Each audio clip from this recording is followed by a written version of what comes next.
আজ সকালে জলখাবারে বানিয়েছিলাম লুচি আর সাদা আলু সবজি। এই লুচির সাথে সাদা আলু সবজির কম্বিনেশনটা দারুণ লাগে। এই সবজিটা টেস্টির সাথে সাথে হেলদিও বটে, কারণ তেল লাগে খুবই অল্প। এখানে নিয়ে নিয়েছি 4টে আলু, খুব ভালোভাবে টুকরো করে নিয়েছি ছোট ছোট করে। প্রায় সামান্য পরিমাণে তেল নিয়েছি, দিয়ে দিয়েছি কালো জিরে এবং কাঁচা লঙ্কা ফোড়ন।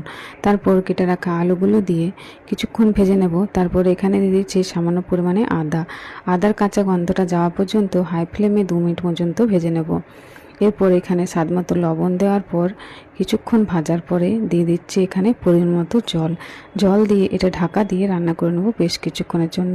এদিকে লুচি বানানোর জন্য এখানে নিয়েছি 2 কাপ মতন ময়দা। আপনারা চাইলে এখানে আটার ব্যবহার করতে পারেন। আর দিয়েছি এখানে সাদা তেল ময়ানোর জন্য, আর সামান্য লবণ দিয়ে খুব হালকা গরম জল দিয়ে ডোটা মেখে নিয়েছি। এখানে লুচি বানানোর জন্য লেচিগুলো কেটে নিয়েছি, আর এদিকে সবজিটা একেবারে রেডি হয়ে গেছে।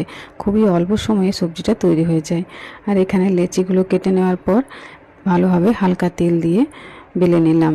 খুব বেশি পাতলা নয়, খুব বেশি মোটা নয়, সেরকমভাবে বেলে নিয়ে এরপর এখানে এক এক করে সমস্ত লুচি ছেঁকে নেব। দেখুন কি সুন্দরভাবে লুচিগুলো ফুলে উঠেছে।